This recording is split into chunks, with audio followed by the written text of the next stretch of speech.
सतगुरुदेव की जय। बंदी छोड़ कबीर साहिब की जय। बंदी छोड़ गरीबदास जी महाराज जी की जय हो। स्वामी राम देवानंद जी गुरु महाराज जी की जय हो। ग्रीव नमो नमो सतपुरुष को नमस्कार गुरु की नहीं। सुर नर मुनि जन साधुआं संतों सर्वस दे नहीं।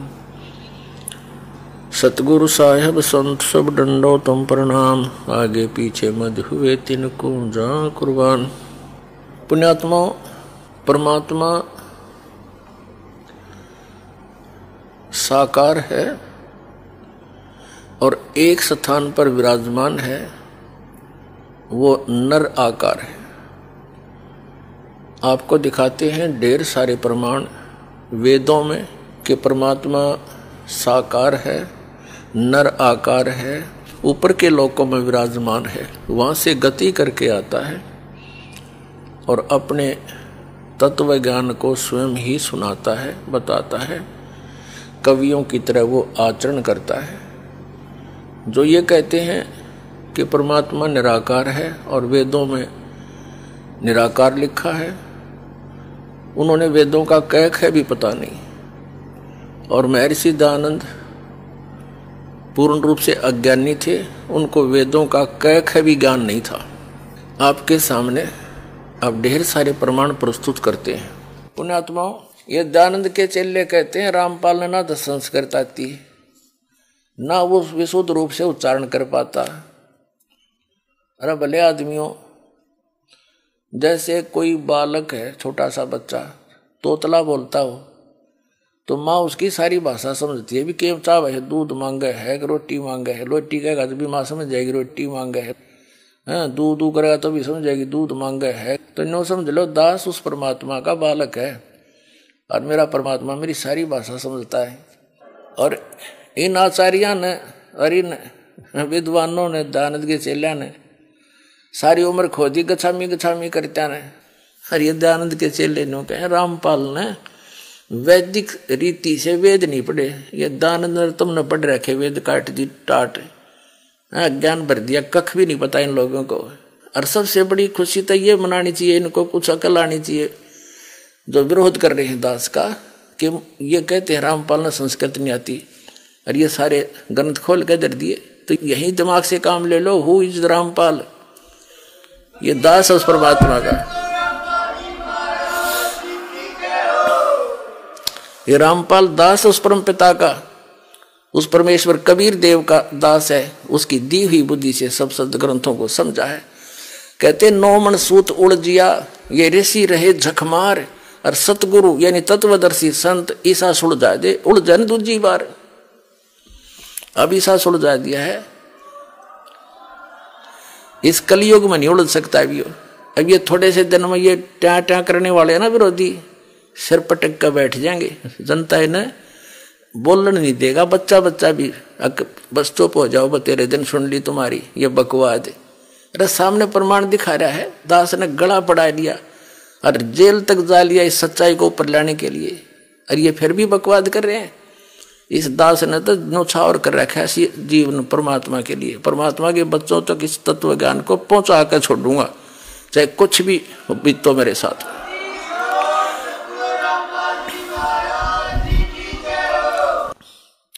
और ये महर्षि दयानंद के अनुयायी, विशेषकर जो इस आर्य समाज के अंदर कुछ पद प्राप्त हैं, जो प्रवक्ता हैं, आचार्य हैं, वो अब भी इस सत्य को आंखों देखकर भी ना स्वीकार करना चाहते हैं और न ही समाज को करने देना चाहते हैं, जिसके परिणाम स्वरूप इन्होंने क्रोथा कांड करवाया। ऐसा जालिम कर्म ज्ञान का उत्तर ज्ञान से देना चाहिए, लठों से नहीं। वो तो दुष्ट लोग होते हैं जो हिंसा करते हैं। सतलोक आश्रम क्रोथा को चारों तरफ से गिरवा दिया इन अपने अनुयायियों से, झूठ बोल के, सच्चाई से परिचित ना करवा के। और 3 दिन तक वहां सत्संग के लिए उपस्थित भक्तों को वो परेशानी दी, उसको याद करके कलेजा मुंह को आता है। यहां आश्रम के अंदर नवजात शिशु, रोगी व्यक्ति, बूढ़े बुजुर्ग आते हैं। पूर्णिमा का अवसर था, सत्संग सुनने के लिए भक्तजन आ रहे थे। कुछ आ चुके थे क्योंकि 9, 10, 11 का सत्संग था जुलाई 2006 में। तो उन दुष्ट लोगों ने आने वाले भक्तों को पीटा, बहन बेटियों के साथ बदतमीजियां की और पुलिस वहां साथ खड़ी थी, क्योंकि हरियाणा का जो मुख्यमंत्री है श्री भूपेंद्र सिंह, ये भी आर्य समाजी है। इन सब को इन्होंने भ्रमित किया, आचार्यों ने, जनता को भी मुख्यमंत्री को भी,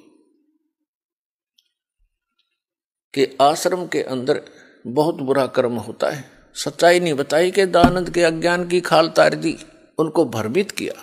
और जिस कारण से पुलिस के समक्ष मुख्यमंत्री की सलाह से 3 दिन तक वो परेशानी पैदा की, हाहाकार आश्रम में मची रही।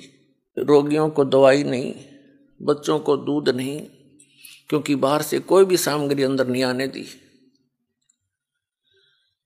और 3 दिन भूखे प्यासे भय के वातावरण में जीवन व्यतीत किया। और 12 जुलाई 2006 को, सन 2006 को आक्रमण करवा दिया, चारों तरफ से घेर लिया आश्रम को। आश्रम में उपस्थित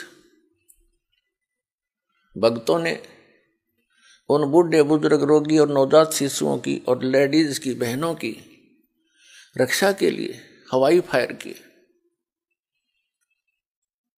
और तीसरे दिन हमारे ऊपर एक झूठा केस बनाकर 302 का हमें जेल में डाल दिया, आश्रम छीन लिया, लुटवा दिया। पुलिस की प्रेजेंस में चोरियां करवा दी, एसी तक उठवा दिए। तो पुण्यात्माओं, इस सब जुल्म का कारण वो आचार्य हैं, वो प्रवक्ता हैं, जिनको स्वयं ज्ञान नहीं था कि मैं सिद्धांत सचमुच इतना बुद्धिहीन था। न उसको वेद ज्ञान था, न उसको खगोल भगोल का ज्ञान था, और न ही वो समाज सुधारक था। ये उनकी पुस्तकों में लिखा था, दास ने पढ़ा और आपके रूबरू कर दिया। तो इन आचार्यों को, इन प्रवक्ताओं को समस्या पैदा होगी कि तुम्हारे ही अनुयायी तुम्हें धिक्कारेंगे कि अब तक तुम के पढ़ा करते, इसमें क्या बताया तुमने, हमारे को लोक वेद सुनाते रहे। इस डर से इन्होंने जनता का ध्यान बांटने के लिए क्रोथा कांड करवा दिया। इन्होंने जब देखा कि रामपाल फंसा नहीं, आदमी कोई मरा नहीं, और ये तो बात बिगड़ी, आश्रम का नाश करने के लिए, प्रचार बंद करवाने के लिए इन्होंने स्वयं ही एक व्यक्ति को मार डाला, क्योंकि शराब प्या के बदमाश ला रखे थे, स्वयं भी इनके अनुयायी आए हुए थे। तो इन्होंने सुनियोजित तरीके से वो जुल्म कर दिया। उस मृतक के सब लक्षण प्रत्यक्ष करते हैं कि आश्रम से चली गोलियों से उसकी मृत्यु नहीं हुई। ये लैब, जो लेबोरेटरी होती है, जहां से सरकार ने खुद जांच कराई है, उस लेबोरेटरी की रिपोर्ट में, FSL रिपोर्ट वो बताते हैं, उसको बोलते हैं, उसमें स्पष्ट किया गया है। हम आश्रम के अंदर बैठे थे, आश्रम से बाहर नहीं गए, हमारे ऊपर आक्रमण किया गया। SDM रोहतक अपने आदेश में लिखता है कि मैं भी वहां उपस्थित था, और उपस्थित पुलिस ने वहां पर जो प्रोटेक्शन में थी बहुत बचाव करने की चेष्टा की, लेकिन भीड़ उग्र थी, वो काबू नहीं आई। तब पुलिस ने मुझे राय दी कि इसको कब्जे में ले लिया जाए, आश्रम को खतरा है। और मैं भी सहमत था इस बात से, क्योंकि मैं वहीं पर था, एसपी डीसी भी वहीं पर थे। आश्रम कब्जे में ले लिया गया। फिर झूठा केस बनाया गया कि पंचायत आई थी रास्ता खुलवाने के लिए, रास्ता जाम वो खुद कर रहे थे। तो ऐसा जुल्म इन लोगों ने किया हमारे साथ। वो तो परमात्मा ही इनको सजा दे या इनाम दे, भगवान पर छोड़ते हैं। लेकिन हम अपने परमात्मा पर गर्व करते हैं कि उन्होंने ऐसे जुल्म किए, फिर भी हम सुरक्षित। और आज ये ज्ञान शिखर में पहुंच गया, इन सब फिटे मुंह हो जाएंगे।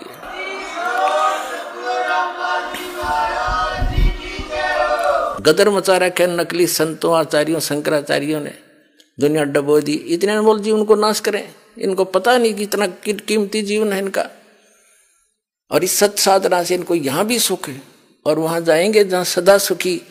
जा जाने के बाद फिर साधक कभी लौट कर नहीं आता। तो महर्षि दानंद और अन्य जितने भी महापुरुष हुए हैं, जो अध्यात्म मार्ग में आगे बढ़ने की जिन्होंने चेष्टा की है, वे सभी पुण्यकर्मी प्राणी होते हैं, परमात्मा के लिए तड़फ रहे होते हैं। और उसी तरफ में ये महापुरुष इधर उधर जाते हैं, उनको मालूम होता है, धीरे धीरे ज्ञान होता है एक दूसरे से सुनकर कि परमात्मा की जानकारी तत्वदर्शी संत बताया करते हैं। तो संतों की खोज में सभी महापुरुष निकल पड़ते हैं। पुण्यात्माएं जितनी भी हैं वो भगवान की भक्ति बिना नहीं रह सकते, उसके लिए वो संतों के पास जाते हैं। उनका सौभाग्य और दुर्भाग्य साथ होता है, उनको जैसे संत मिलते हैं वो उनको परम संत मानकर आश्रित हो जाते हैं। उनके द्वारा प्राप्त ज्ञान पर वो दृढ़ होकर लग जाते हैं। उन्हीं में से एक ये महर्षि दानंद पुण्यकर्मी प्राणी थे। इनके घर में किसी चीज की कमी नहीं थी, ब्राह्मण वर्ण में जन्म था। इनके पूज्य पिताजी उदिच्य ब्राह्मण थे और यजुर्वेदी थे, यजुर्वेद का वो पाठ करते थे। और जमीन भी थी इनके कुछ, महर्षि दानंद के पूज्य पिताजी, सरकार से भी कुछ पद प्राप्त था उनको और कुछ सेना भी रखते थे। ऐसे संपन्न घर को त्याग जाना ये कोई छोटी बात नहीं। और किस लिए? परमात्मा के लिए। तो वो महापुरुष घर से निकल गया, भाग गया, घर छोड़ के भाग गया। उसने अपने जीवनी में लिखा है। तो निकला था भगवान पाने के लिए। आगे उनको वो तत्वहीन प्राणी संत मिल गए, ऋषि मिल गए, ब्राह्मण मिल गए, गुरु। महर्षि दानंद जी ने 13 गुरु किए और अन्य से बहुतों से ज्ञान ग्रहण किया, लेकिन उनकी जीवनी में लिखा है वो 13 गुरु उन्होंने धारण किए और उनके चरणों में बैठकर उन्होंने वेद ज्ञान, वैदिक ज्ञान प्राप्त किया। और उन अज्ञानियों से ग्रहण ज्ञान के आधार से स्वयं वक्ता बन गए। ये जिज्ञासु बन के निकले थे और उस तत्व ज्ञान के आधार से वो वक्ता बन गए, औरों को ज्ञान प्रचार करने लगे उस अड़ंगे का जो 13 ज्ञानियों से ग्रहण किया था। और उसका अपना अनुभव उन्होंने अपने जो जीवन काल में जो कुछ भी जाना समझा, वेदों को अपना अनुभव किया, वो सत्यार्थ प्रकाश नामक एक पुस्तक बना के समाज को प्रवेश कर दिया। महापुरुष चले जाते हैं, उनके बाद उनके ज्ञान का जो प्रतीक है, उन्हीं का जो साक्षी है, उनका अनुभव होता है। तो महर्षि दानंद का जो अनुभव है वो उनके सत्यार्थ प्रकाश नामक पुस्तक में लिपिबद्ध है और वो टोटली वेद विरुद्ध है। तो ये महर्षि कौन से साइड पे था? जब एक भी वेद से ज्ञान नहीं मिलता इसका, और वेदों को सत्य मानता है। और इनके चेले ने कहे रामपाल ने संस्कृत ना आती, और महर्षि दयानंद ने तो गुरुओं के चरणों में बैठ कर वैदिक ज्ञान प्राप्त किया था।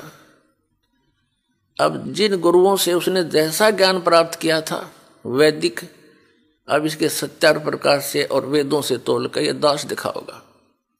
पुण्यात्माओं, जो व्यक्ति वेदों से परिचित नहीं और वेदों को आधार मान के श्रद्धालुओं को ज्ञान बांटते हैं, तो उन्होंने भगत समाज के सामने सत्य पेश नहीं किया, असत्य का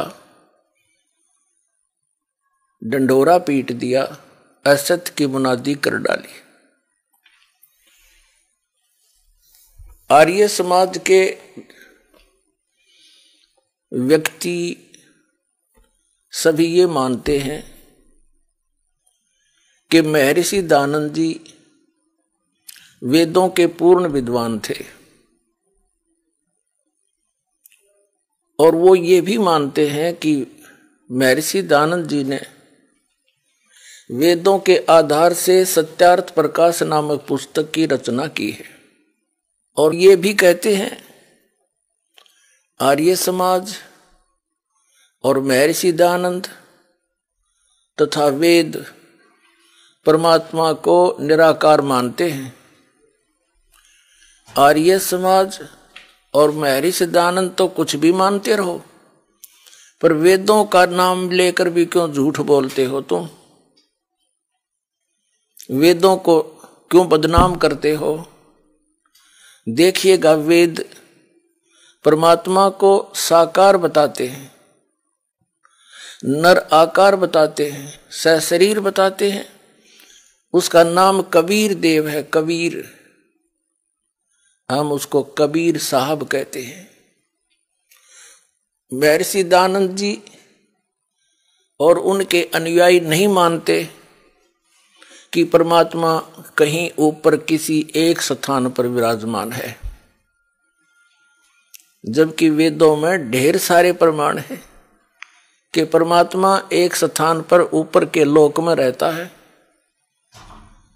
और वहां से गति करके चल के यहां आता है, अच्छी आत्माओं को मिलता है।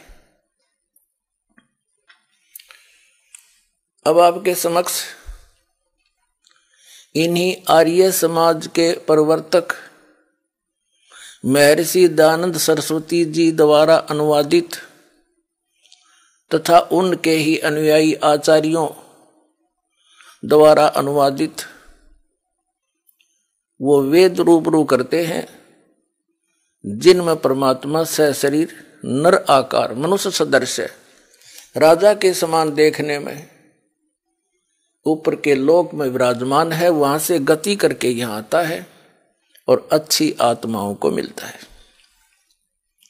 देखिएगा, ऋग्वेद ये 9 और 10 मंडल इकट्ठे ही अनुवादित हैं। हिंदी भाषा ये कौन है इन प्रकाशक और अनुवादक? सार्वदेशिक आर्य प्रतिनिधि सभा, महर्षि दयानंद भवन, रामलीला मैदान, नई दिल्ली। ये इनके फोन और फैक्स नंबर हैं। आर्य भाषा भाष्य यानी अनुवाद करता। मुद्रक है Prince Offset Printers, 1510 Pataudi house, Daryaganj, नई दिल्ली। फोन नंबर इतने उनके। इन्हीं का अनुवाद है। एक विशेष आश्चर्य की बात है पुण्यात्माओं, जो वेदों के जानकार कहलाते हैं और परमात्मा को निराकार बताते हैं, उन्हीं के कर कमलों से अनुवादित हैं ये वेद। यहां परमात्मा ने दया करी आप और हम पर, इनकी बुद्धि पर पत्थर डाल दिए, इन चंद श्लोकों के अनुवाद ठीक करवा दिए। अन्यथा यदि ये दास अनुवाद करता, ऐसा ही करना था। लेकिन ये कहते कि रामपाल को संस्कृत नहीं आती, उसने गुरुओं के पास बैठ कर जो ना वैदिक रीति से ग्रंथों को पढ़ा नहीं, यह भी समस्या हल करवा दी परमपिता ने आपके लिए। इन्हीं इंजीनियरों के द्वारा अनुवाद करवा दिया। अब कहीं चुल्लू भर पानी में डूब कर मर जाएंगे। जो न्यू क्या करते वेदों में निराकार परमात्मा बताया है, देखिएगा। हम पहले इसको लेते हैं ऋग्वेद मंडल नंबर 9 सूक्त 82 और मंत्र नंबर 1। इसमें क्या कहा है कि सर्व उत्पादक प्रभु यानी सब की उत्पत्ति करने वाला परमात्मा, प्रकाश रूप सद्गुणों की वृष्टि करने वाला और पापों का हरण करने वाला, नाश करने वाला, वह परमात्मा, वह राजेव राजा के समान। राजेव राजा के ये 269 पर 269 पर है। आगे इसका शेष अनुवाद यहां पर है 270 पर। ऋग्वेद मंडल नंबर 9 सूक्त 82 का मंत्र 1 पढ़ रहे हैं। राजा के समान दर्शन यह है, नर आकार है, राजा के समान देखने योग्य है। वह पृथ्वी आदि लोक लोकांतरों के चारों ओर शब्दमान हो रहा है। वह वर्णीय पुरुष को यानी अच्छी आत्मा को, जो दृढ़ भक्त है, उसको पवित्र करता हुआ प्राप्त होता है। जिस प्रकार विद्युत आकाशीय बिजली स्नेह वाले स्थानों को आधार बनाकर प्राप्त होता है, उसी प्रकार उक्त गुणों वाले परमात्मा ने इन ब्रह्मांडों को उत्पन्न किया। अब इसमें क्या स्पष्ट हो गया कि परमात्मा सशरीर है और पापों का नाश करने वाला है, और वो दृढ़ भक्त को, अच्छी आत्मा को आकर मिलता है, वहां से चल कर आता है, राजा के समान देखने योग्य है। वो उद्देश्य क्या लेकर आते हैं देखिएगा। ऋग्वेद मंडल नंबर 9 सूक्त 82 का अब मंत्र 1 पढ़ लिया, अब 2 पढ़ देंगे। हे परमात्मन, उपदेश करने की इच्छा से आप, यानी तत्व ज्ञान बताने के लिए आप महापुरुषों को प्राप्त होते हो, उनको मिलते हो। आप अत्यंत गतिशील पदार्थ के समान हमारे आध्यात्मिक यज्ञ को प्राप्त होते हैं। आप इन्होंने कबीर का अर्थ सर्वज्ञ कर दिया। यह है कबीर वेदस्य, जो पर लगा है, संधि छेद करके इन्होंने इसका अर्थ सर्वज्ञ कर दिया। यहां लिखना था आप कबीर देव हैं, शुद्ध स्वरूप हैं, हमारे पापों को दूर करके हे सोम, हे अमर परमात्मा, आप हमको सुख दें। अब ये समस्या हल करते हैं, ये समाधान करते हैं कि कबीर की जगह कबीर देव लिखना था, कबीर देव। हम जैसे वेदों को वेद बोलते हैं, जैसे किसी का नाम वेद प्रकाश है, वो लिखता है वेद प्रकाश, हम बोलते हैं वेद प्रकाश।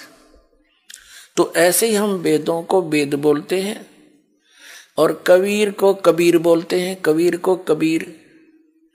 तो ये सिद्ध करते हैं कि जहां कवि लिखा है ना अपसर्ग लगा के, तो बुद्धिमान व्यक्ति जो परमात्मा से परिचित है, आत्म ज्ञान से परिचित है, वो यदि अनुवाद करेगा तो यहां लिखेगा कबीर देव, यहां सर्वज्ञ ने लिखना, क्योंकि यहां परमात्मा की महिमा चल रही है। और जहां परमात्मा का वर्णन हो वेद में, तो वहां कबीर का अर्थ कबीर देव लिखना पड़ेगा। हम कबीर साहब कहें, देव माने भगवान। जिस प्रकार इन्होंने यजुर्वेद के अनुवाद में किया वो दिखाते हैं। देखिएगा, ये यजुर्वेद है, हमने ऋग्वेद रख दिया, अब यजुर्वेद में दिखाते हैं। प्रकाशक हैं सर्वदेशी कार्य प्रतिनिधि सभा 2/5 महर्षि दान भवन, रामलीला मैदान, नई दिल्ली से छपे। ये इसका अनुवाद करता है। मुद्रक है Prince Offset Printers 1510 Pataudi house Daryaganj नई दिल्ली से। इसके हम आपको 36 में अध्याय में ले चलते हैं। 36 में अध्याय, ये अध्याय 36वां 60-30 अध्याय। इसके प्रथम मंत्र में लिखा है कि रेचम वाचम परपदे मनो यजु परपदे। ये यजु शब्द है, इसका 2 अपसर्ग लगे हैं। तो इसका अनुवाद महर्षि दानंद जी ने बिल्कुल ठीक किया है। देखिएगा यहां पर किया है, यजु का अर्थ कर दिया यजुर्वेद, बिल्कुल सही लिखा। यदि इस शब्द का अर्थ कर देते तो कैसे जानते कि यजुर्वेद के बारे में कहा ये। ठीक इसी प्रकार जहां पर वेदों में परमात्मा की महिमा हो तो वहां लिखना पड़ेगा कि आप कबीर देव हैं। सर्वज्ञ कोई कवि सर्वज्ञ हुआ आज तक? यदि कोई काव्यकार के बारे में कोई प्रकरण हो, प्रसंग हो, तो वहां कवि शब्द अंडरस्टूड है, काव्यकार है। लेकिन परमात्मा की महिमा है वेद में जहां पर, तो वहां कबीर देव लिखना पड़ेगा, उस कबीर का अर्थ। ठीक इसी प्रकार जहां पर कबीर शब्द है ऐसे लिखा हुआ, उसको कबीर देव लिखना चाहिए इन्होंने। हम वह को बै बोलते हैं, हम कवि को कवि बोलते हैं, कबीर। देव माने परमात्मा, दिखाते हैं आपको इन्हीं के अनुवादों में। देखिएगा ये अथर्ववेद है, ये कहां से छपा है ये देखिएगा। प्रकाशक है पंडिता राकेशा रानी, प्रधान कार्यालय वेद मंदिर महात्मा वेद भिक्षु सेवा आश्रम लेखराम नगर इब्राहिमपुर मुकमेलपुर दिल्ली। ठीक है, इसका चतुर्थ कांड देखेंगे। ये चतुर्थ कांड अनुवाक नंबर 1 और मंत्र नंबर 7 में इन्होंने सभी फैसला कर रखा है। इसमें क्या लिखा है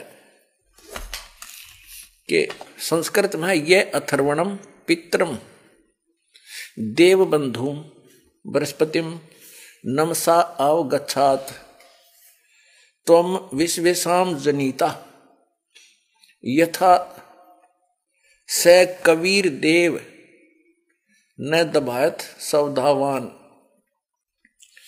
इसमें इन्होंने देखो, इन्होंने कबीर का अर्थ कर दिया मेधावी, और सवधावान माने कर दिया अनुवास्वम धारण सामर्थ्य वाला। देव माने परमेश्वर, न माने कभी नहीं, दबायत माने ठगता। इसका देव माने परमेश्वर, ये कबीर देव, कबीर परमेश्वर लिख देते, कबीर देव लिख दे। ये देखो, हम इनकी व्याकरण को भी डिस्टर्ब करना नहीं चाहते, ये व्याकरण के ठेकेदार बन रहे हैं। इसको लिख दें कबीर देव सीधा, बस। देव माने परमेश्वर, ये खुद अनुवादित कर रहे हैं, और कबीर माने कबीर। हम कबीर देव कहने लगे, कबीर परमेश्वर। वेद में जहां कबीर लिखा है, जैसे यजुर लिखा है, यजुहु यजुर कवि ही कबीर, तो वो कबीर देव लिख दे जहां परमात्मा की महिमा चल रही हो। और जहां किसी काव्यकार का वर्णन है, वहां कवि का अर्थ अपने आप ही बदल जाता है। तो यहां परमात्मा की महिमा है वेदों में। अब हम फिर लेते हैं ऋग्वेद, यजुर्वेद रख दिया, अब ऋग्वेद। ये है वही ऋग्वेद, अनुवादकर्ता और ये मुद्रक, ये है। अब हम इसके ऋग्वेद मंडल नंबर 9 सूक्त नंबर 82 और मंत्र नंबर 1 को तो हम पढ़ चुके हैं, फिर पढ़ लेते हैं एक बार। 82 का मंत्र नंबर 1, इसमें कि ए सर्व उत्पादक प्रभु प्रकाश रूप सद्गुणों की वृष्टि करने वाला, पापों का हरण करने वाला, पाप नाश करने वाला, राजेव राजा के समान। ये 269 पे राजा के और 270 पे के समान दर्शनीय है। और वह पृथ्वी आदि लोक लोकांतरों के चारों ओर शब्दमान हो रहा है, वह है वर्णीय पुरुष को, श्रेष्ठ पुरुष को, भक्त को, जो दृढ़ भक्त है उसको पवित्र करता हुआ प्राप्त होता है। जिस प्रकार विद्युत स्नेह वाले स्थानों को आधार बना के, विद्युत माने आकाशीय बिजली, प्राप्त होता है। अब इसका क्या अर्थ है? जैसे दृढ़ भक्त को, अच्छी आत्मा को भगवान मिलता है, और वो कैसे मिलता है? जैसे आकाशीय बिजली धातु विशेष पर गिरती है। जैसे पहले कांसी धातु के थाली और बेले हुआ करते, कांसी, और वर्षा के दिनों में यदि वो बाहर आंगन में पड़े होते तो हमारी दादी जी कहा करती कि इन कांसी के थाली और बेलों को अंदर रख लो। आकाशीय बिजली अमूमन कांसी धातु पर गिरती है, क्योंकि उसका उससे एक विशेष अट्रैक्शन होता है। ऐसे ही परमात्मा ऊपर के लोक में रहता, सतलोक में, जो लोक के तीसरे पृष्ठ पर विराजमान है, और वहां से गति करके आता है। उन अच्छी आत्माओं को, दृढ़ भक्तों को मिलता है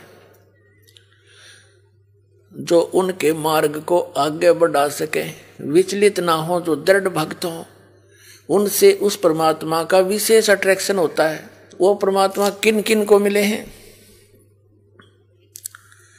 आदरणीय धर्मदास साहिब जी को, बांधवगढ़ वाले को, आदरणीय मलुकदास साहिब जी को, आदरणीय नानक साहिब जी जो सिख धर्म के प्रवर्तक हैं, आदरणीय दादू साहिब जी को, आदरणीय गरीबदास साहिब जी गांव छुडानी जिला झज्जर वाले को, आदरणीय घीसा दास साहिब जी गांव खेखड़ा जिला मेरठ उत्तर प्रदेश वाले को,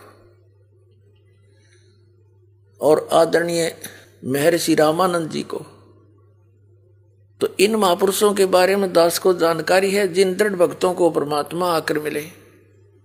तो उन महापुरुषों ने परमात्मा को जाना और सचखंड लेकर गए भगवान जहां वो रहते हैं, सतलोक में, और वहां से वापस छोड़ा। फिर उन्होंने आंखों देखा हाल अपनी अमृतवाणी में वर्णन कर रखा है, और वो भी यही बताते हैं जो वेद बताते हैं। क्योंकि परमेश्वर कबीर जी जब ये लीला करने वो आते हैं, अच्छे भक्तों को मिलते हैं, तो उन्होंने स्वयं आकर बताया था कि वेद मेरा भेद है, मैं ना मिलूं वेदन के माही, और जौन वेद से मैं मिलूं वो वेद जानते नहीं। ये चारों वेद कबीर परमेश्वर जी कहते हैं मेरी ही महिमा का गुणगान करते हैं। लेकिन इन वेदों में मुझे पाने की, सतलोक में स्थायी स्थान पाने की वो विधि नहीं है। वो अन्य वेद है जो सूक्ष्म वेद, जो सच्चिदानंद घन ब्रह्म की वाणी में स्वयं परमात्मा आकर बताते हैं। उस वेद में, उस ज्ञान में, उस सूक्ष्म वेद में लिखा है, उसके बारे में इन वेदों में वर्णन नहीं। इसलिए जौन वेद से मैं मिलूं ये वेद जानते ना। तो अब कबीर परमेश्वर जी की महिमा परिपूर्ण है। वेद भी बताते हैं वो परमात्मा सतलोक में रहता है, वहां से गति करके आता है। और ये लीला परमेश्वर ने की हुई, कबीर परमेश्वर जी ने, जिसको धानक जुलाहा कहा करते, जो 600 वर्ष पहले सहश्री राय थे, कमल के फूल पर एक शिशु रूप धारण करके विराजमान हुए थे। और उसके बाद नीरुनिमा नाम के एक निसंतान दंपति थे, वो उनको उठा ले गए। वहां उनकी परवरिश की लीला हुई। धीरे धीरे छोटी सी उम्र में बड़े होते ही 5 वर्ष की आयु में बड़े बड़े विद्वानों के छक्के छुड़ा दिए थे परमात्मा ने, इस तत्व ज्ञान के आधार से। लेकिन उन निकम्मी आत्माओं ने, ऋषियों, महर्षियों, मंडलेश्वरों ने, अज्ञानियों ने, आचार्यों और शंकराचार्यों और उन नकली ब्राह्मणों ने परमात्मा के उस ज्ञान को ऊपर नहीं आने दिया। आज इस दास को भेजा है। ऐसे समय में परमात्मा ने सबसे पहले आपको शिक्षित किया, सदग्रंथों से दास को परिचित किया और ये ऐसे इंस्ट्रूमेंट बनवा दिए, आप घर बैठे देख सकते हो सच्चाई को, या रजा करी भगवान ने आपके ऊपर।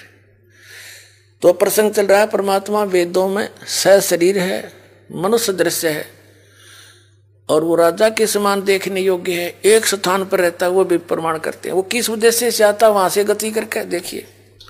ऋग्वेद मंडल नंबर 9 सूक्त 82 मंत्र 1 पढ़ लिया आपने, अब दूसरा पढ़ देंगे। हे परमात्मन, उपदेश करने की इच्छा से यानी ज्ञान देने की इच्छा से आप महापुरुषों को प्राप्त होते हो। आप अत्यंत गतिशील पदार्थ के समान हमारे अध्यात्म यज्ञ को प्राप्त होते हैं। आप, इन्होंने जो सर्वज्ञ कर दिया, यहां लिखना आप कबीर देव हैं, हम उसको कबीर साहब कहते हैं, कबीर भगवान अल्लाहु अकबर शुद्ध स्वरूप हैं। हमारे पापों को दूर करके ही सोम आप हमको सुख दें। प्रेम भाव को उत्पन्न करते हुए पवित्रता को उत्पन्न करें। ठीक है, अब हम आपको दिखाते हैं ऋग्वेद मंडल नंबर 9 सूक्त 86 का मंत्र नंबर 26। इसमें क्या है, ये कबीरत्व है, कबीरत्व। यहां देखा, यज्ञ करने वाले यजमानों के लिए, यानी यज्ञ माने धार्मिक अनुष्ठान, भक्ति करने वाले यजमान माने भक्तों के लिए परमात्मा सब रास्तों को सुगम करता हुआ उनके विघ्नों को, संकटों को नाश करता है, मर्दन करता है, उनको पवित्र करता हुआ और अपने रूप को सरल करता हुआ वह कांति में परमात्मा वो कबीर देव है। यहाँ सर्वजनी, यहाँ लिखना था कबीर देव, कबीर साहब विद्युत के समान क्रीड़ा करता हुआ वर्णीय पुरुष को यानी अच्छी आत्मा को, श्रेष्ठ भक्त को प्राप्त होता है। अब देखो ऋग्वेद मंडल नंबर 9 सूक्त 86 का मंत्र 26 पढ़ लिया, अब 27 पढ़ेंगे। इतना सा पढ़ेंगे, जो परमात्मा ध्रुवलोक के तीसरे पृष्ठ पर विराजमान है, ओए होए, एक स्थान पर रहता है, जो परमात्मा ध्रुवलोक के तीसरे पृष्ठ पर विराजमान है, वहां बैठा है अपने आत्मा। ध्रुवलोक का अर्थ है तेजो में लोक, वो सतलोक जिसको संत भाषा में हम सतलोक कहते हैं, सत्यलोक कहते हैं, सचखंड कहते हैं। वह पृथ्वी 100 प्रकाशित है हीरे की तरह, और उस सतलोक के 3 पोर्शन हैं, 3 विभाग, डिवीजन हैं। तो उसके तीसरे विभाग में सबसे ऊपर वाले स्थान पर परमात्मा विराजमान है, गुम्बज के अंदर सिंहासन के ऊपर राजा की तरह। सिर पे मुकुट है, ऊपर सफेद छत्र है। अपने आत्मा महर्षि दयानंद क्या कहते हैं, क्या मानते हैं कि परमात्मा एक स्थान पर नहीं है। अब थोड़ा सा उसका प्रकरण दिखाते हैं सत्यार प्रकार से, फिर आगे चलेंगे। पहले महर्षि दयानंद द्वारा प्रकाशित उनका अनुभव सारे जीवन में, उन्होंने जैसा वेदों को जाना और जैसा सारे जीवन में अनुभव करके उसने अध्यात्म मार्ग को समझा, वो सारा का सारा अपना अनुभव सत्यार्थ प्रकाश नामक पुस्तक में लिख गए। तो इस सत्यार्थ प्रकाश को चाहे महर्षि दयानंद समझो, उनका अनुभव है, तो वही समझो। उन्होंने अपना सारा जो भी अंदर संग्रह था वो सारा लिख दिया। अब देखो महर्षि दयानंद जी क्या बताते हैं परमात्मा के विषय में। ये है सत्यार्थ प्रकाश। अब देखो महर्षि दयानंद के इस पोज ने देख के ओहो आदमी कट के मर जा, अगले वे महात्मा के इसने तो कमाल कर रखा होगा, भगवान से सीधा कनेक्शन कर रखा होगा। अब देखना फिर इसके अनुभव से पता चलेगा। ये है अथ सत्यार्थ प्रकाश है। अब देखो इसमें क्या लिखा है कि वेद आदि विविध, यानी वेद आदि भिन्न भिन्न सद शास्त्र प्रमाणई, सद ग्रंथों से प्रमाण लेकर इसकी रचना की है। किसने? श्रीमत परमहंस परिव्राजकाचार्य महर्षि दयानंद सरस्वती स्वामी भी रचित है। इसके आगे और पाछे कितनी उपमा ला रखी है। ये प्रकाशक हैं वैदिक यति मंडल, दानंद मठ, दीनानगर, पंजाब से। और ये वही प्रकाशक हैं, वही। और ये है मुद्रक है आर्य प्रिंटिंग प्रेस, दानंद मठ गोहाना मार्ग, रोहतक। ठीक है। अब इसके 153 पृष्ठ पर दिखाते हैं आपको। सप्तम समोल्लास सत्यार्थ प्रकाश 153 पृष्ठ इस प्रकाशन के। यहां देखते हैं, किसी ने प्रश्न किया ईश्वर व्यापक है व किसी देश विशेष में रहता है?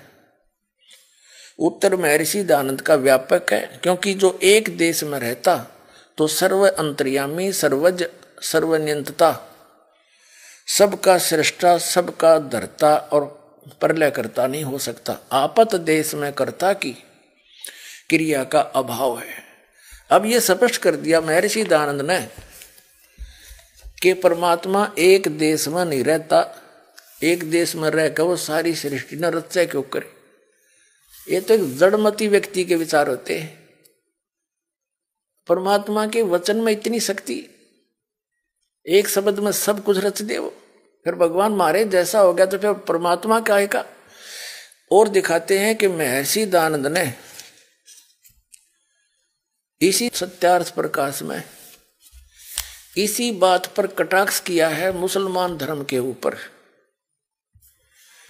कि तुम्हारा खुदा क्या मनुष्य की तरह है जो एक स्थान पर रहता है? तो एक स्थान पर रहने वाला भगवान नहीं हो सकता। देखिए, ये है सत्यार्थ प्रकाश चतुर्दश समोल्लास, 14वें समोल्लास में 480 पे 480 पृष्ठ है। इसमें निश्चय ही परवरदिगार तुम्हारा अल्लाह है, जिसने पैदा किया आसमानों और पृथ्वी के बीच 6 दिन के, फिर करार पकड़ा, अर्श के तदबीर करता है काम की। अब ये कुरान शरीफ है, कुरान शरीफ की कोई आयत का अनुवाद है। महर्षि दयानंद ने इसके ऊपर कटाक्ष किया है, मिथ्या आलोचना की है ज्ञानता से। क्या कहा है? यह सिद्ध करता है कि यह लिखा है कि तो जो हो मेरे हुक्म से और हो गया। जब कुरान में ऐसा लिखा है फिर 6 दिन कभी नहीं लग सकते, इससे 6 दिन लगना झूठ है। जो वह व्यापक होता तो ऊपर अर्श के क्यों ठहरता? और जब तदबीर करता है काम की तो ठीक तुम्हारा खुदा मनुष्य के समान है। महर्षि दयानंद नहीं मानते खुदा परमात्मा मनुष्य के समान है, यह कटाक्ष कर रहा है। क्योंकि जो सर्वज्ञ है वह बैठा बैठा तदबीर क्या करेगा? इससे विदित है कि ईश्वर को न जानने वाले जंगली लोगों ने यह पुस्तक बनाया होगा। अब महर्षि दयानंद की देख कितनी बेहुदे ढंग से इसने कैसे आलोचना की है। और ये क्या कहना चाह रहा है कि तुम कह रहे हो कि खुदा ने 6 दिन में सृष्टि रची, 7वें दिन तख्त पर जा बैठा। तो तख्त पर बैठ गया और तो उसका मतलब वो मनुष्य जैसा हुआ। महर्षि दयानंद कहते हैं नहीं, वो तो व्यापक है, अर्थात एक स्थान पर नहीं रहता। आगे देखो, इसी में 481 पृष्ठ पर 14वें समोल्लास के 481 पृष्ठ पर क्या कहता है? ये कोई आयत है कुरान की, ये इतनी इस तो इस पर अब अदर कटाक्ष करते हुए कहते हैं कुरान किधर की ओर से उतरा? क्या खुदा ऊपर रहता है? महर्षि दयानंद नहीं मानते किधर रहता है। क्या खुदा ऊपर रहता है? जो ये बात सच है तो एक देशी होने से ईश्वर नहीं हो सकता। एक देशी माने एक स्थान पर बैठने वाला भगवान नहीं हो सकता, क्योंकि ईश्वर सब ठिकाने एक रस व्यापक है। पैगाम पहुंचाना हलकारे का काम है। हलकारा की आवश्यकता उसी को होती है जो मनुष्यवत एक देशी हो, और हिसाब लेना देना भी मनुष्य का काम, ईश्वर का नहीं, क्योंकि वह सर्वज्ञ है। यह निश्चय होता है कि किसी अल्पज्ञ मनुष्य का बनाया हुआ कुरान है। अल्पज्ञ माने मंदबुद्धि के व्यक्ति का बनाया हुआ कुरान है, महर्षि दयानंद कह रहे हैं। अब इसमें क्या स्पष्ट कर दिया स्वामी जी ने, महर्षि दयानंद जी ने, कि ये नहीं मानते परमात्मा मनुष्य जैसा है, ये नहीं मानते कहीं एक ठिकाने रहता है, और आप जी को अभी वेदों में प्रमाण करते हैं कि वो एक स्थान पर रहता है, ध्रुवलोक के तीसरे स्थान पे, वहां से गति करके आता है, अच्छी आत्माओं को मिलता है, और परमात्मा मनुष्य दृश्य है, मनुष्यवत। ये दयानंद के चेले कहते हैं रामपाल ने ना तो संस्कृत आती, ना वो विशुद्ध रूप से उच्चारण कर पाता। अरे भले आदमियों, जैसे कोई बालक है, छोटा सा बच्चा तोतला बोलता हो, तो माँ उसकी सारी भाषा समझती है। भी केव चाव है, दूध मांगे है, रोटी मांगे है, रोटी कहेगा तो भी माँ समझ जाएगी रोटी मांगे है, दूध दू करेगा तो भी समझ जाएगी दूध मांगे है। तो नो समझ लो दास उस परमात्मा का बालक है, और मेरा परमात्मा मेरी सारी भाषा समझता है। और इन आचार्यों ने और इन विद्वानों ने, दयानंद के चेलिया ने सारी उम्र खोदी गछामी गछामी करता ने। और ये दयानंद के चेले नो कहे रामपाल ने वैदिक रीति से वेद नहीं पढ़े, ये दयानंद ने तुमने पढ़ रखे वेद काट दी टाट, ज्ञान भर दिया, कख भी नहीं पता इन लोगों को। और सबसे बड़ी खुशी तो ये मनानी चाहिए, इनको कुछ अकल आनी चाहिए जो विरोध कर रहे हैं दास का, कि ये कहते हैं रामपाल ने संस्कृत नहीं आती, और ये सारे ग्रंथ खोल के दर दिए। तो यही दिमाग से काम ले लो, हु इज रामपाल, ये दास उस परमात्मा का।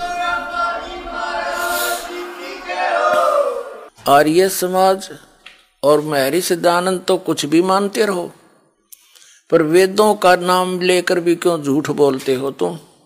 सत्यार्थ प्रकाश झूठार्थ प्रकाश है, महर्षि दयानंद एक नंबर का झूठा और अज्ञानी व्यक्ति था। ये देखिएगा, महर्षि दयानंद परमात्मा को निराकार मानते हैं, एक देश में रहने वाला नहीं मानते हैं।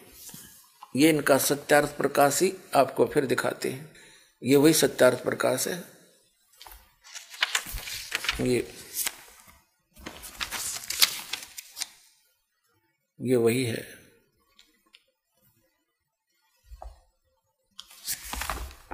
इसके 154 पृष्ठ पर 7वें समोल्लास में 154 पृष्ठ पर यहां देखना, किसी ने प्रश्न किया ईश्वर साकार है व निराकार। महर्षि दयानंद कहते हैं निराकार। ठीक, अब महर्षि दयानंद की तरफ से फाइनल हो गया कि परमात्मा निराकार है, वो मनुष्य जैसा नहीं है, वो किसी एक स्थान पर नहीं रहता। और सत्यार्थ प्रकाश इसका सत्यानाश प्रकाश है।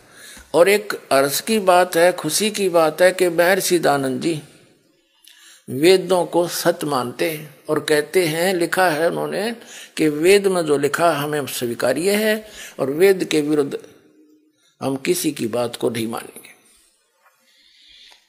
अब आपको फिर दिखाते हैं वेदों में परमात्मा कैसा है, देखिएगा। अब सत्यार्थ प्रकाश रख दिया, ऋग्वेद हमने फिर ले लिया। ये है ऋग्वेद, प्रकाशक हैं सार्वदेशी कार्य प्रतिनिधि सभा, महर्षि दयानंद भवन, रामलीला मैदान, नई दिल्ली से। ये अनुवादक हैं आर्य भाषा भाष्य। मुद्रक के Prince Offset Printers 1510 Pataudi house, Tiriyaganj, Nai Delhi से। ये तो हम पहले पढ़ चुके हैं। ऋग्वेद मंडल नंबर 9 82 के 1 में स्पष्ट हो चुका है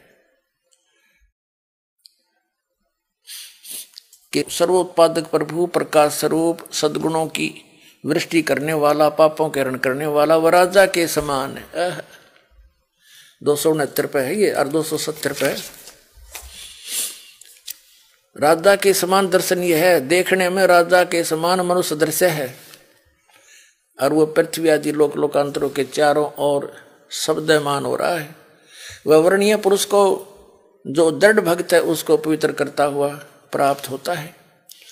जिस प्रकार विद्युत सने वाले स्थानों को आधार बनाकर प्राप्त होता है। ठीक है। और वो उद्देश्य क्या लेकर आता है? ये ऋग्वेद मंडल नंबर 9 सूक्त 82 का मंत्र 2। ये परमात्मा उपदेश करने की इच्छा से यानी सच्चा ज्ञान देने के उद्देश्य से आप महापुरुषों को प्राप्त होते हो और आप अत्यंत गतिशील पदार्थ के समान हमारे अध्यात्म यज्ञ को प्राप्त होते हो। आप कबीर देव हैं, कबीर साहब हैं, कबीर अल्लाह हैं, शुद्ध स्वरूप हैं। हमारे पापों को दूर करके हे सोम आप हमको सुख दें। अब इससे क्या सिद्ध हो गया कि परमात्मा बिजली जैसी गति से अति शीघ्र यहाँ आ जाता है। अगर सर्वव्यापक होता तो फिर गतिकरण की क्या आवश्यकता थी।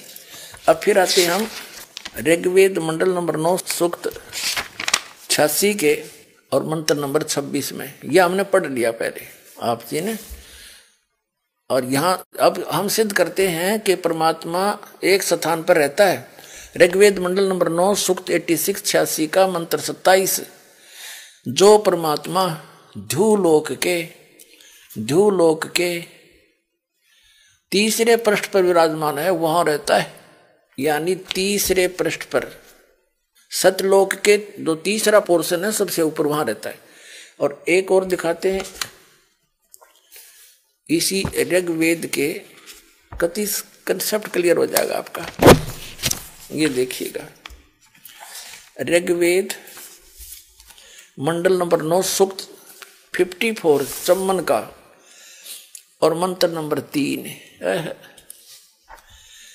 ये क्या लिखा है कि सूर्य के समान जगत प्रेरक यह परमात्मा सोम स्वभाव वाला और जगत प्रकाशक है और सब लोकों को पवित्र करता हुआ भुवनोपरि तिष्ठति संपूर्ण ब्रह्मांडों के ऊर्ध्व माने ऊपर भाग में वर्तमान है। इन्होंने वर्तमान लिख दिया, वहां लिखना था विराजमान है, वहां बैठा है। तिष्ठति माने बैठा है। भुवनोपरि भवनों के सबसे ऊपर, ऊर्ध्व माने ऊपर के भाग में विराजमान है, बैठा है, तिष्ठति। ठीक है, वहां बैठा है। सभी लोकों के ऊपरले हिस्से में बैठा है। ऊपर 4 लोक हैं, एक सतलोक, अलखलोक, अगमलोक और अकैलोक। उन चारों के ही ऐसे 4 रूप धारण करके परमात्मा उनके ऊपरले हिस्से में तीसरे विभाग में बैठा है। अब ये सिद्ध हो गया, एक तो ये सिद्ध हो गया कि परमात्मा नर आकार है, मनुष्य दृश्य है और वो कबीर देव है, एक स्थान पर रहता है। और दिखाते हैं आपको इसी ऋग्वेद मंडल नंबर 9 सूक्त नंबर 96 के मंत्र नंबर 16 से लेकर 20 तक एक विशेष निर्णायक ज्ञान है। उसमें क्या लिखा है? आप ही प्रश्न किया है, उसमें प्रश्न किया है। देखिएगा ऋग्वेद मंडल नंबर 9 सूक्त 96 है, 96 16। ए परमात्मन सर्वोपरि रहस्य श्रेष्ठ नाम, ये नाम है संस्कृत में। गुह्यम चारु नाम, चारु माने श्रेष्ठ कर दिया, गुह्यम माने सर्वोपरि यानी रहस्य गुप्त। नाम माने नाम लिखना था, जो तुम्हारा नाम है आप उसका ज्ञान कराएं। आपका जो वास्तविक ज्ञान है, गुप्त से गुप्त जो नाम है, आप उसका ज्ञान कराएं। अब वो बताइए कौन सा नाम आपका। अब ऋग्वेद मंडल नंबर 9 सूक्त नंबर 96 के मंत्र 17 में वो समस्या हल करी है भगवान ने। नाम बताया, उसका क्या नाम है देखिएगा, वेद ज्ञान दाता बता रहा है। अब ऋग्वेद मंडल 9 और सूक्त 96 है, 96 और इसका मंत्र 16 हमने पढ़ लिया। आपका नाम बताएं, आपका जो श्रेष्ठ नाम है, यो नाम को नाम में लिखना था, उसका ज्ञान कराएं। यहां देखिए अब ये 17 नंबर मंत्र है। इसमें शिशुम जगानम हरंती मर्दंती सुबंती वहीन मरुतो गणेन कबीर गिरभी काव्यन्या कवि संत सोम पवित्र तीरे भन। इसमें ये शिशु शब्द आ गया। अब ये शिशु शब्द यहां कैसे है? इसका परमात्मा ने कहा था कि वेद मेरा भेद है और मैं ना वेदन के माही, और जौन वेद से मैं मिलूं ये वेद जानते नहीं। अब यहां है कि शिशु रूप धारण करके जब वो परमात्मा प्रकट होता है, 3 स्थिति से हमारी संभाल करता है। एक स्थिति में परमात्मा ध्रुवलोक के तीसरे पृष्ठ पर एक राजा के समान सिंहासन के ऊपर विराजमान है। उसके शरीर से करोड़ सूर्य मिला दे, करोड़ चंद्रमा एक रोमकूप में, इतना प्रकाश है। और दूसरी स्थिति में वो प्रत्येक युग में एक लीला करते हैं, वहां से गति करके आते हैं, शिशु रूप धारण करके एक कमल के फूल के ऊपर सरोवर में, तालाब में प्रकट होते हैं। वहां से निसंतान दंपति उनको उठा ले जाते हैं और फिर उस नवजात शिशु के रूप में प्रकट परमात्मा की परवरिश की लीला कंवारी गायों से होती है। और वो लीला की किसने है? और उसका वेदों में भी प्रमाण है। जिस परमात्मा ने यह लीला कर रखी है तो परमात्मा के समझने में देर नहीं लगे। जो वेदों को सत्य मानते हैं उनके लिए वेद सही है, हम भी मानते हैं। और वेदों में जो लीला है भगवान की, जिस भगवान ने वह की है तो ही इज गॉड, वह है परमात्मा। वो समझने में देर ना लगे। दुर्ग्राही हठी व्यक्ति ईर्षावश ना माने तो उसका दुर्भाग्य ही होगा। इसमें मान बढ़ाई नहीं, आत्म कल्याण आधार होना चाहिए। अब आपको दिखाते हैं ऋग्वेद मंडल नंबर 9, इसी ऋग्वेद का ऋग्वेद मंडल नंबर 9 और सूक्त नंबर 1 और मंत्र नंबर 1 में क्या लिखा है? इसमें सोम माने परमात्मा, यानी परमात्मा की महिमा चल रही है। ठीक है। अब दूसरे में ऋग्वेद मंडल नंबर 9 सूक्त 1 मंत्र 2 में हे परमात्मन, ठीक है। और यहां देख 3 में हे परमात्मन, 3 मंत्र में भी परमात्मा की महिमा चल रही है। और 4 में हे परमात्मन आप, और 5 में हे परमात्मन आप, यानी परमात्मा के विषय में चल रहा है। और ऋग्वेद मंडल नंबर 9 सूक्त 1 मंत्र 6 में भी हे परमात्मन। अब 7 में इनका याद आ गया कि भगवान तो हमने निराकार बता रखा है, तो वहां पुरुष लिखना शुरू कर दिया। इसी तरह इन्होंने 8 में भी उस पुरुष को, पहले पुरुष का निर्णय करते, पुरुष माने क्या होता है इन्हीं के शब्दों में। वेदों से ही वेदों को सिद्ध करेंगे, कांटे तो कांटा निकला करें। ये देखिएगा, ये यजुर्वेद इन्हीं विद्वानों के अनुवादित हैं जो परमात्मा को निराकार बताते हैं। सर्वदेशी कार्य प्रतिनिधि सभा 2/5 दानंद भवन रामलीला मैदान नई दिल्ली से। ये आर्य भाषा भाष्य है। मुद्रा के print offset printer 1510 Pataudi house Daryaganj नई दिल्ली। इस यजुर्वेद का 40वां अध्याय अंतिम अध्याय है और इसका 17वां मंत्र 40वें अध्याय का अंतिम मंत्र है। ये 44वां अध्याय 40वां अध्याय। इसके 15 में तो ये वेद ज्ञान दाता अपने विषय में बताता है कि वायु अनिलम अमृतम अथिदम बसमांतम शरीरम ओम करतो समर कलबे समर करतोम समर। वेद ज्ञान दाता कहता कि मेरा एक ओम नाम है, इसको काम करते करते सिमरण करो, विशेष कसक के साथ सिमरण करो, मनुष्य जीवन का मूल कर्तव्य जानकर सिमरण करो। तो वायु अनिलम अमृतम अथितम भस्मांतम शरीरम, शरीर छोड़ने तक इसकी साधना करने से जो इससे अमृतो प्राप्त हो सकता ओम से, वो आपको मिल जाएगा। यहां देखिएगा। अब ये है 44वां अध्याय का 40वें अध्याय का 17वां श्लोक। इसमें इन्होंने वेद ज्ञान दाता कह रहा है ब्रह्म, हे मनुष्यों, जिस ज्योति स्वरूप रक्षक मुझसे अविनाशी यथार्थ कारण के आच्छादित मुख के तुल्य उत्तम अंग का प्रकाश किया जाता है, जो वह प्राण व सूर्य मंडल में पूर्ण परमात्मा है। पुरुष माने पूर्ण परमात्मा है। वह तो प्रोक्ष रूप है, वो तो गुप्त है। अरे हम मैं ब्रह्म हूं, खम ऊपर दिव्य आकाश रूपी ब्रह्म लोक में रहता हूं और मेरा ओम नाम है। ऐसा ओम नाम जानो ये लिखना था ऐसा के।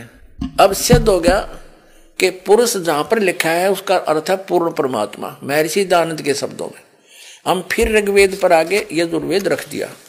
ये ऋग्वेद पर आगे हम यजुर्वेद रख दिया। ये देखिएगा, ये वही है।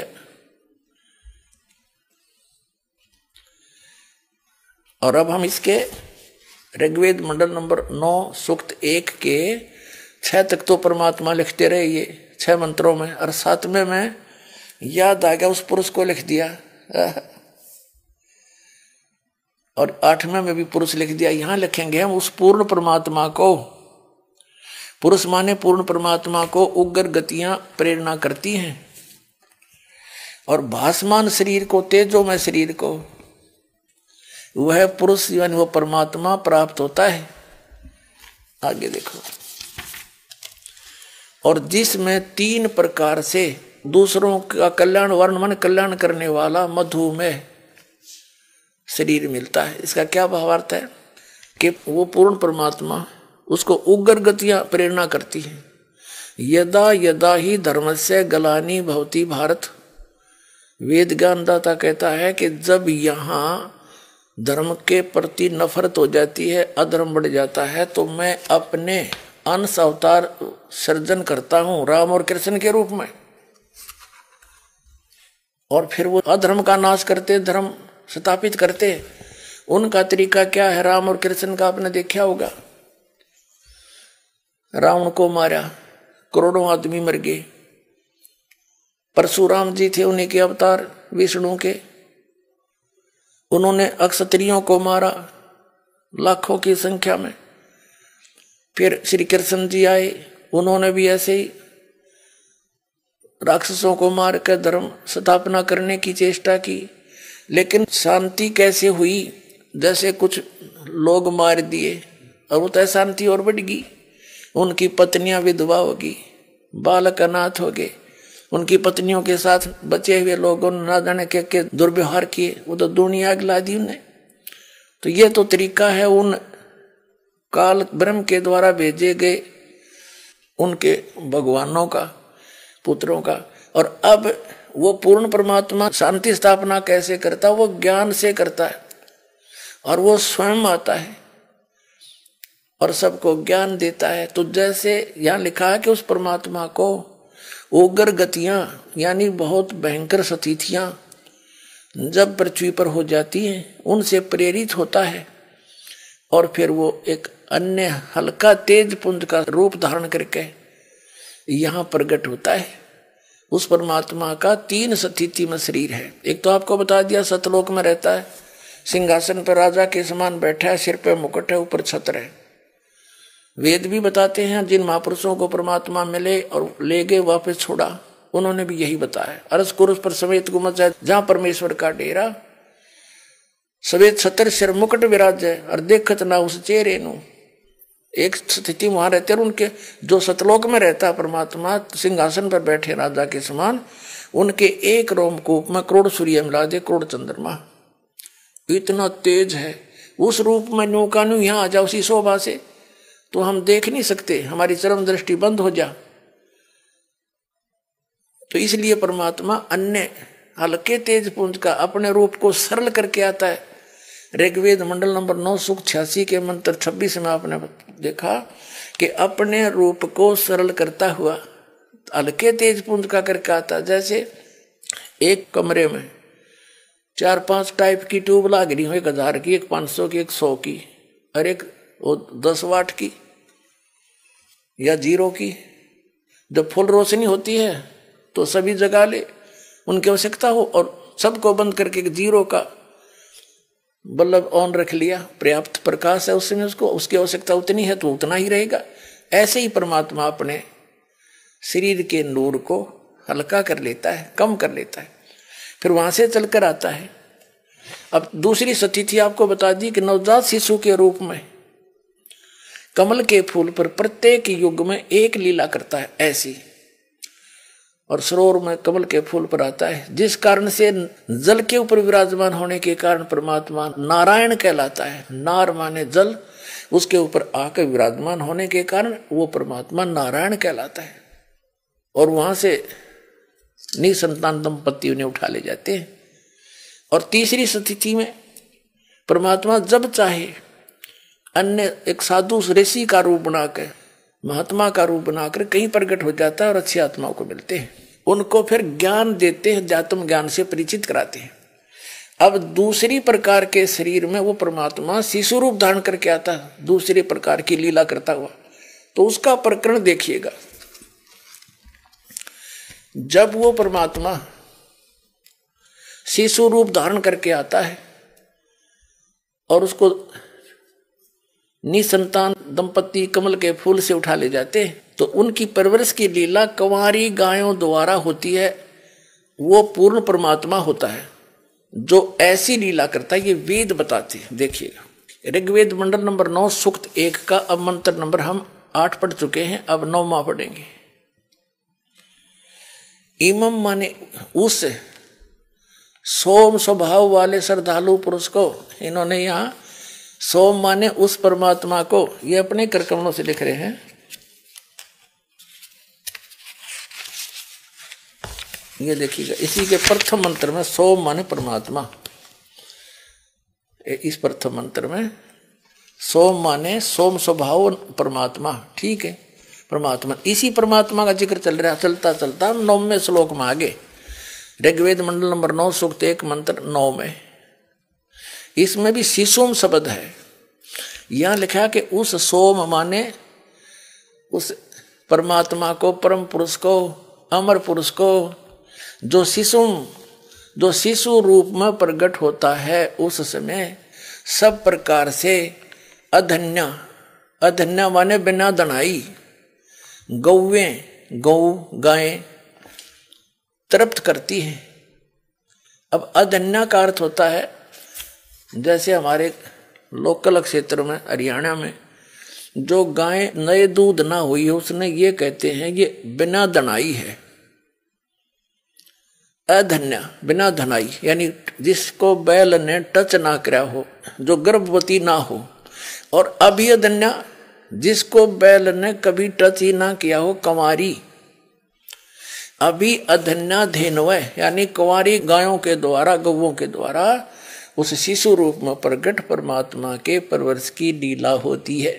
इसका ये अर्थ है। फिर देख लीजिए ऋग्वेद मंडल नंबर 9 सूक्त 1 मंत्र 9 हम पढ़ रहे हैं। उस सोम माने अमर पुरुष को, सोम स्वभाव वाले पुरुष, श्रद्धालु पुरुष को, अमर पुरुष को, जो शिशु रूप में प्रकट होता है, सभी प्रकार से अभिअधन्या यानी जिनको बैल ने कभी टच नहीं किया, गौवे, उन गौवे द्वारा वो गौवें तृप्त करती हैं, उससे उनकी परवरिश की लीला होती है।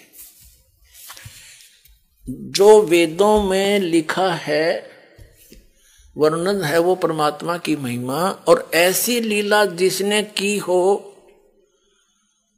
तो कौन है परमात्मा? वही है परमात्मा।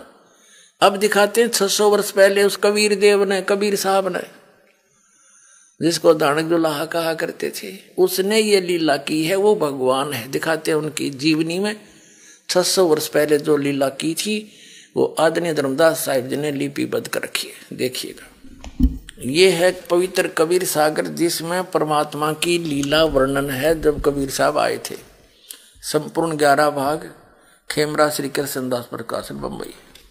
कबीर सागर संपूर्ण भाग, ये वही। इसके कौन है संशोधक? कबीर पंथी ही इसके संशोधक हैं। कबीर पंथी भारत पथिक स्वामी युगलानंद बिहारी द्वारा परिष्कृत, ये इसके मुद्रक एवं प्रकाशक हैं। खेमरा श्री कृष्णदास अध्यक्ष, श्री वेंकटेश्वर परेश, खेमरा श्री कृष्ण मार्ग, कृष्णदास मार्ग, मुंबई। इसका थोड़ा सा मौखिक सुनाता हूँ, उसके बाद आपके बहुत आसानी से समझ में आ जाएगा। परमात्मा 600 वर्ष पहले इस कलयुग में सन 1398 संवत 1455 ज्येष्ठ सुदी पूर्णमासी को सचखंड से सतलोक से चलकर आए थे। ब्रह्म मुहूर्त में अरे कमल के फूल पर शिशु रूप धारण करके विराजमान हुए थे। उनके प्रत्यक्ष दृष्टा एक अष्टानंद नाम के ऋषि थे, जो उसी सरोवर पर प्रतिदिन स्नान करके आते थे। गर्मियों का मौसम था और वहीं पर बैठकर अपनी साधना को उस समय अपने गुरु द्वारा प्राप्त साधना को किया करते थे। वो ऐसा करने में व्यस्त थे, ट्राई कर रहे थे। उसी समय ब्रह्म मुहूर्त यानी सूर्योदय होने से लगभग 1.5 घंटा पूर्व आकाश से एक प्रकाश का गोला सा आया। अष्टानंद जी ने देखा कि इतना तेज प्रकाश कैसे आ रहा है, इतनी गति से। उसकी आंखें चुंधियागी बंद होगी। जैसे हम सूर्य की तरफ देखते हैं, आंखें बंद होती हैं तो सूर्य का प्रकाश रहित आकार दिखाई देता है। ठीक इसी प्रकार जब अष्टानंद जी ने उस प्रकाश के गोले को देखना चाहा, उसकी आंखें बंद होगी, वो सहन नहीं कर सकी चरम दृष्टि। आंखें बंद हुई तो उसने क्या देखा कि एक शिशु रूप दिखाई देता है, उसका ही प्रकाश था। वो बालक सा दिखाई दिया, उसकी आंखों में ऐसा चमका सा लगा जैसे सूर्य की तरफ देखने के बाद आंखें एक तरफ भी कर लें तो उसका प्रकाश रहित आकार अवश्य सामने उसके रिफ्लेक्शन के रूप में आगे आगे घूमता रहता है। ऐसी दशा उसकी होगी। और कुछ देर के बाद वो प्रकाश एक कोने में सिमट गया, उस तालाब के कोने में। अष्टानंद जी ने सोचा कि अपने गुरुजी से पूछूंगा, ये मेरी कोई भक्ति की उपलब्धि है या मेरा कोई धोखा है। अपने गुरु स्वामी रामानंद जी ब्राह्मण महर्षि थे, वेदों और गीता और पुराणों के मर्मज्ञ माने जाते थे। उनसे जब पूछा कि भगवान आज मैंने ऐसे ऐसे आकाश से प्रकाश का गोला सा देखा, उसको मेरी आंखें सहन नहीं कर सकी। आंखें बंद हुई तो एक बालक दिखाई दिया, शिशु, और थोड़ी सी देर में वो प्रकाश कमल के फूल यानी एक सरोवर के अंदर सिमटता दिखा। अब जैसा उस ऋषि ने ज्ञान था, स्वामी रामानंद ने अपने शिष्य का समाधान इस प्रकार किया कि बेटा, ऊपर के लोकों से अवतारी शक्तियां आती हैं, अवतार गणाते हैं, तब उनकी ऐसी ही पहचान होती है। तारा सा टूटता है, यहाँ कहीं माँ के गर्भ से जन्म लेंगे। अब उन्हें इतना ज्ञान था कि इनके भगवान माँ से जन्म लेकर आते हैं, लेकिन ये परमात्मा सबका जनक है, सर्वोत्पादक है। ये किसी माँ से जन्म नहीं लेता, ये स्वयं आकर प्रकट हुए थे। तो नीरू नीमा नाम के वो पहले गौरी शंकर नाम के ब्राह्मण थे और सरस्वती उसकी पत्नी थी। वो शिव जी के पुजारी थे, बड़े ईमानदार ब्राह्मण थे, कथा करते थे, किसी को भ्रमित नहीं करते थे। जो पैसा आ जाता था दक्षिणा का, उससे निर्वाह चलाते थे और उससे जो बच जाता था धर्म में लगा देते थे। वो किसी को भ्रमित नहीं करते थे, गुमराह करके नहीं ठगते थे। सबसे ज्यादा प्रशंसा के पात्र वो उस क्षेत्र में हो गए थे। अब इस कारण से अन्य ब्राह्मण उनसे ईर्ष्या किया करते थे कि इसने हमारी रोजी रोटी खोजी। इस बात का मुसलमानों को ज्ञान था कि हिंदू धर्म का प्रचार ये गौरी शंकर कर रहा है ब्राह्मण, और उनको ये भी मालूम था कि अन्य इनके ब्राह्मण जो गुरु हैं, जो दुनिया जिनके पीछे लगी है, वो अधिकतर इसके विरुद्ध में है, इसे ईर्ष्या करते। इसका फायदा उठाकर मुसलमानों ने गौरी शंकर सरस्वती को जबरदस्ती मुसलमान बना दिया। उनके ऊपर अपना जूठा पानी छिड़क दिया, सारे घर में छिड़क दिया और कह दिया ये मुसलमान बन गया। दूसरे ब्राह्मण जो उससे ईर्ष्या करते थे गौरी शंकर से, उन तो बड़ी खुशी हुई, सब जगह मुनादी करा दी, गौरी शंकर मुसलमान बन गया है, उसका भाईचारा बंद, गंगा में स्नान बंद। 1 मिनट में कर गए काम और वो विवश हो गए। उनका नाम रख दिया नूर अली, जिसको नीरू कहने लगे और सरस्वती का नाम रख दिया नियामत, उसको नीमा कहने लगे। नीरू और नीमा नाम से वो प्रसिद्ध हो गए। अब उनके पास रोजी रोटी निर्वाह की समस्या आई तो उन्होंने एक कोई ऐसा काम देखना चाहा जो बगैर पैसे के शुरू हो। उन्होंने कपड़ा बुनने का काम शुरू कर दिया, किसी ने सलाह दे दी।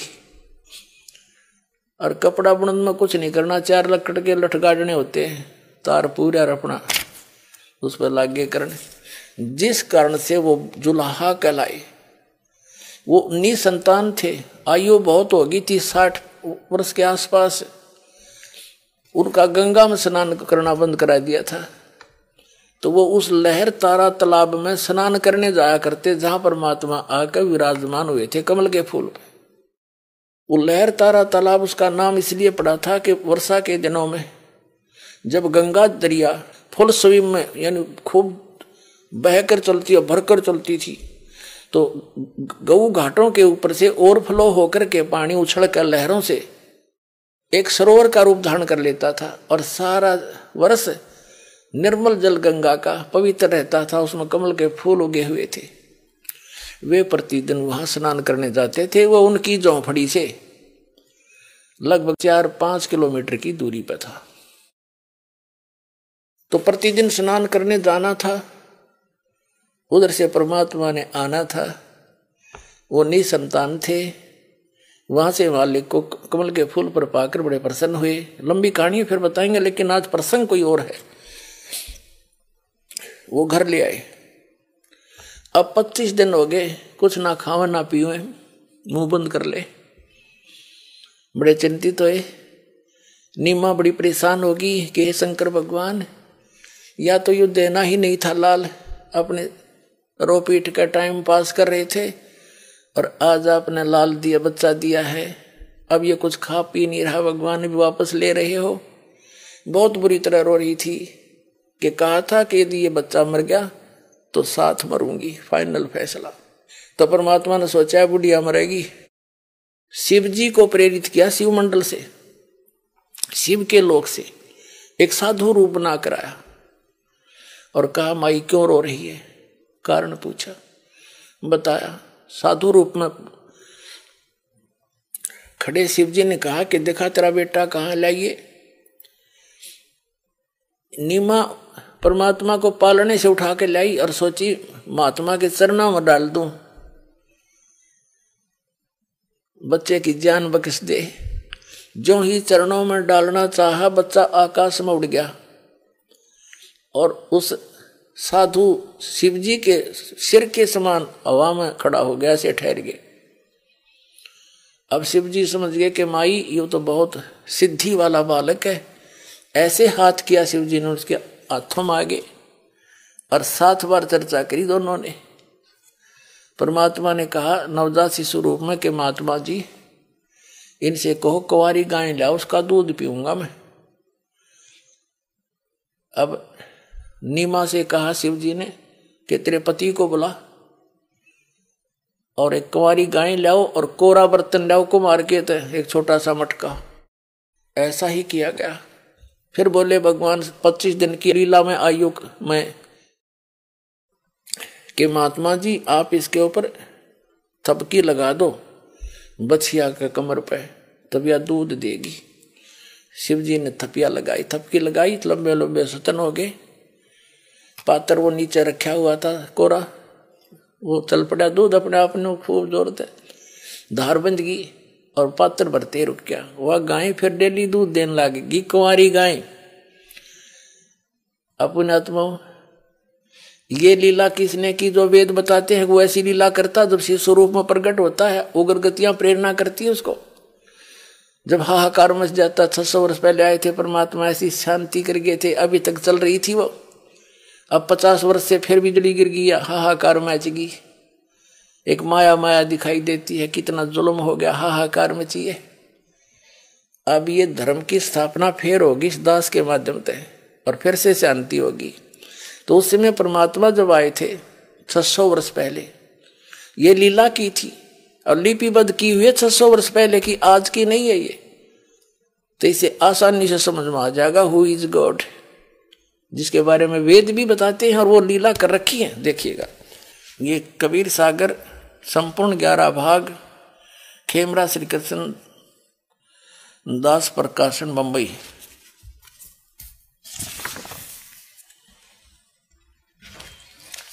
और इसके कौन है ये संशोधक? कबीर पंथी भारतपति स्वामी युगलानंद विहारी द्वारा पुरस्कृत। मुद्रक एवं प्रकाशक खेमराज श्री कृष्णदास, अध्यक्ष श्री वेंकटेश्वर प्रेस, खेमराज श्री कृष्णदास मार्ग, मुंबई से। इसमें एक ज्ञान सागर नाम का चैप्टर है।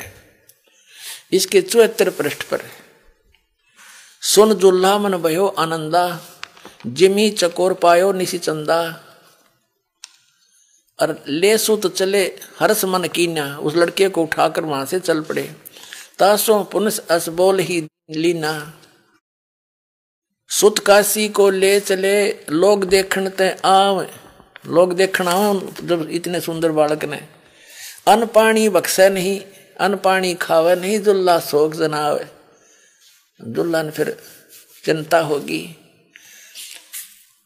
तब जुल्हा मन कीन तिवाना, रामानंद सौ कही उत्पाना। अब इसमें क्या वर्णन दिया है कि रामानंद से जाकर के उस नीरू ने, जुल्हे ने प्रार्थना की, ऋषि जी मुझे एक पुत्र ऐसे ऐसे जंगल में मिला है फूल के ऊपर, और कुछ खाता पीता नहीं, कुछ विधि बताओ, कुछ जंतर मंत्र करो। अब इन्होंने, क्योंकि ये कबीर सागर ये है तो यथार्थ लीला, परमात्मा ने पता था कि कबीर पंथ में कुछ काल के दूत घुसेंगे, फिर उसकी पूर्ति के लिए कबीर परमेश्वर जी ने अपनी प्यारी आत्मा गरीबदास जी को भेजा गांव छुड़ाने, जिला ददर हरियाणा में। वहां सतलोक से चलकर आए परमात्मा जो लीला करते हैं, सतलोक से एक साधु महात्मा के रूप में। 10 वर्ष के बालक गरीबदास जी जाट जाति में थे, गांव छुडानी में बहुत बड़े जमींदार थे, 1400 एकड़ जमीन थी, 1400 किले, और पाली जा रहे थे खेतों में। तो वहां भी परमात्मा आए थे, कुंवारी गाय का दूध पिया था। काफी लंबी कहानी है। सचखंड लेकर गए थे, फिर वापस छोड़े थे, उनको दिव्य दृष्टि दी थी। जैसे तुलसीदास जी ने लाखों वर्ष पुरानी पहले की घटनाएं रामायण की, रामलीला की, राम भगवान की अपनी चौपाइयों में एडिट चित्रण कर दिया, वो सबको मान्य है। ऐसे ही गरीबदास परमात्मा को पूर्ण परमात्मा ने दिव्य दृष्टि दी थी। उनकी दिव्य दृष्टि में और तुलसीदास जी की दिव्य दृष्टि में दिन रात का अंतर था। ये दूरबीन समझ लो, दूरदर्शी, किसी की थोड़ी रेंज, किसी की ज्यादा होती, ऐसे। तो गरीबदास जी ने उस परमात्मा की महिमा आंखों देखा, और फिर साथ में उनकी दिव्य दृष्टि से एडिट चित्रण किया, और वही इसमें मिला। इसमें थोड़ा सा प्रकरण बदला गया है कि रामानंद जी से पूछा, वो तो शिव जी आए थे साधु रूप बना के, क्योंकि उसके पुजारी थे। गरीबदास जी ने स्पष्ट किया हुआ है, शिव उतरे शिव मंडल से अवगत बतन विनोद, और लिया ईश को गोद। कहते हैं अनब्यावर को दूहत है, दूध दिया तत्काल, कंवारी को दूहत है, दूध दिया तत्काल, और पीवे बालक ब्रह्म गति, तासी भय दयाल। जैसा भी हमने उस प्रकरण को समझना है कि वास्तव में एक कुंवारी गाय से उनकी परवरिश की लीला हुई है, इतना ही समझना है। ये देखिए, ये है ज्ञान सागर 74 पृष्ठ पे कबीर सागर हम पढ़ रहे हैं। कहते हैं तब जुल्हा मन कीन तिवाना, रामानंद सो कही उत्पाना। मैं सुत पायो बड़ा गुणवंता, कारण कौन बखे नहीं संता। हे महात्मा जी, क्या कारण है? वो कुछ खाता नहीं। रामानंद ध्यान तब धारा, जुल्हा सो तब वचन उचारा। रामानंद जी कहते हैं तू पूर्व जन्म में ब्राह्मण था, ब्राह्मण जाति, और हरि सेवा की निभली भांति भगवान की पूजा करता था, और तेरे कोई चूक होगी उस भक्ति में, तो कुछ सेवा हर की चूका, ताते भयो चूल्हा का रूपा, इसलिए तो दुल्हा बन गया।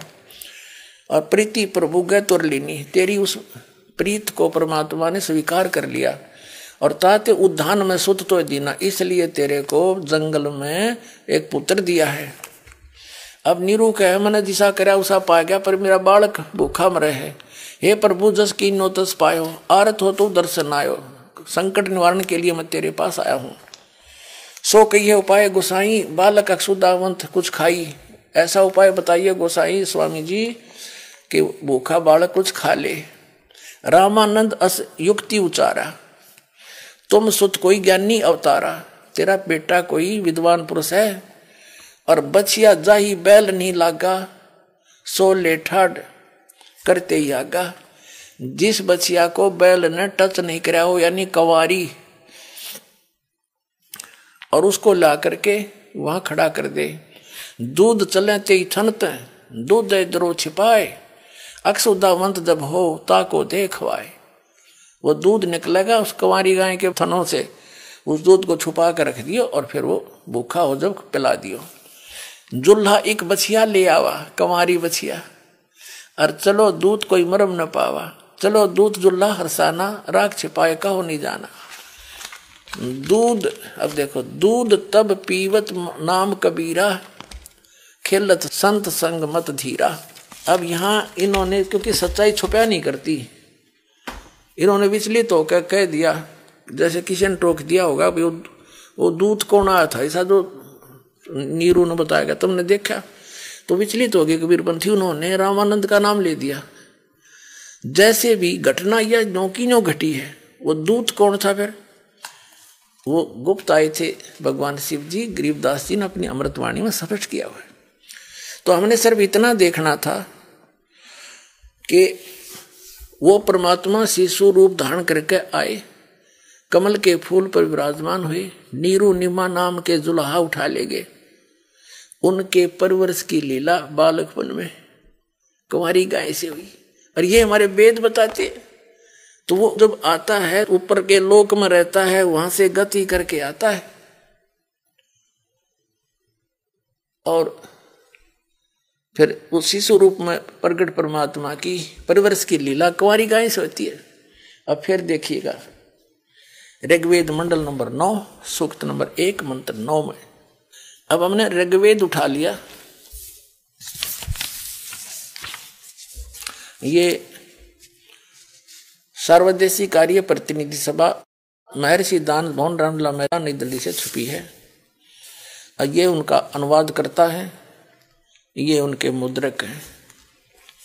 अब देखिएगा, अब हम ऋग्वेद मंडल नंबर 9 सूक्त 1 के मंत्र नंबर 9 को ही पढ़ेंगे ओनली। मंडल 9 सूक्त 1 और मंत्र 9, ये देखिएगा। उस सोम स्वभाव वाले पुरुष को, उस अमर परमात्मा को, जो शिशु रूप में प्रकट होता है, सब प्रकार से निये गौवें अभी अधन्या बिना दनाई पूर्ण रूप सब प्रकार से, यानी कंवारी गौवें द्वारा तृप्त करती है, उसको गौवें तृप्त करती हैं। उस शिशु रूप में प्रकट परमात्मा को सब प्रकार से, यानी पूर्ण रूप से कंवारी अनटच्ड नवरा एन सिनिय क्या होता बता गौवे सब प्रकार से बिना दनाई, यानी कंप्लीट जिन अनटच्ड कुंवारी गौवों के द्वारा वो तृप्त करती हैं गौवें उसको। अच्छा हो गया सिद्ध। अब हम फिर आते हैं ऋग्वेद मंडल नंबर 9 सूक्त नंबर 96 के 96 के मंत्र 16 से लेकर 20 तक। उसमें क्योंकि शिशु शब्द आया था, इसलिए ये प्रकरण देना पड़ा कि वहां शिशु का क्या अर्थ हुआ। वो भगवान परमात्मा जब आते हैं, लीला करते हैं दूसरे टाइप की, एक शिशु रूप धारण करके धीरे धीरे बड़े होते हैं, तो उस समय वो अपने ज्ञान को उच्चारण करते हैं लोकोक्तियों के माध्यम से, कविताओं से, दोहावलियों के माध्यम से, शब्दों के माध्यम से, जैसे कवि बोला करते हैं। वो कबीर देव होता है, और एक प्रसिद्ध कवियों में से भी एक उसको प्रसिद्ध पदवी प्राप्त होती है, लेकिन वो होता है भगवान है। वो ऋषि रूप में और संत रूप में प्रकट होता है, भी प्रकट होता है, ऐसे लीलाएं करता है, शिशु रूप में भी प्रकट होता है। अब फिर आते हैं हम ऋग्वेद मंडल नंबर 9। ऋग्वेद मंडल नंबर 9 सूक्त नंबर 96 96 के मंत्र 16 में तो हमने पढ़ लिया था कि हे परमात्मन सर्वोपरि रहस्य यानी गुप्त अति गुप्त श्रेष्ठ जो आपका नाम, जो तुम्हारी संज्ञा है, जो तुम्हारा नाम है, असली नाम गुप्त, उसका ज्ञान कराएं। यहाँ कराया हो ज्ञान 17वें में। यहाँ शिशु रूप है। शिशुम जगानम हरियंतम वर्जंती शुभंती वहीन मृत गणेन कबीर गिरभी कावेना कबीर। इन्होंने यहाँ थोड़ी घुसपैठ कर रखी, दूसरे कबीर का अर्थ नहीं कर रखा। संत सोम पवित्र अत्यति रेभन, इन्होंने क्या अर्थ किया है कि शिशुम शिष्यति सूक्ष्म करोति प्रलय काले जगत जगदिति शिशु पर परमात्मा, उस परमात्मा को यहाँ कहना था जो शिशु रूप में प्रकट होता है, वो परमात्मा को जो सदा प्रकट है। जगानम माने प्रकट होता है, शिशु रूप धारण कर, शिशुम जगानम शिशु रूप धारण बालक रूप धारण करके प्रकट होता है। यहाँ आता है जो अत्यंत कमनीय है, उसको उपासक लोग बुद्धि विषय करते हैं, स्तुतियों द्वारा उसका गुणगान करते हैं। विद्वान लोग उस गतिशील परमात्मा का, अब देखियो अगर वो परमात्मा सर्वव्यापक था तो गतिशील के हो गया, फिर उसका वो कैसे हुआ गतिशील? गतिशील माने वहां से चलकर आने वाला। परमात्मा का वर्णन गणनों द्वारा करते हैं। इसका अर्थ है कवि लोग, गिरभी माने वाणी द्वारा, यहाँ गड़बड़ी कर दी इन्होंने, ये है कबीर गिरभी। इसका अर्थ किया इन्होंने कवि लोग वाणी द्वारा, यहां लिखना था कबीर वाणी द्वारा। कबीर, ये कबीर वाणी द्वारा लिखना था, कबीर, इसमें कोई कुछ नहीं करना चाहिए था। कबीर गिरभी, कबीर वाणी द्वारा। कौन? वो कबीर। कावेना, कावेना माने कवि तव से, कवि तव से यानी कावेन, कावेन माने कवि तव से, यानी कवि तब जैसे कवि बोला करते हैं लोकोक्तियों के माध्यम से और दोहों के माध्यम से, साखियों के माध्यम से, शब्दों के माध्यम से वो अपनी महिमा का वर्णन आप ही करते हैं। यही श्रीमद् भगवत गीता अध्याय नंबर 4 के श्लोक नंबर 32 में कहा है कि अर्जुन यज्ञों यानी धार्मिक अनुष्ठानों की जानकारी ब्रह्मण मुखे सच्चिदानंद घन ब्रह्म के द्वारा अपने मुख कमल से बोलेगी अमृतवाणी में विस्तार के साथ कहे गए हैं।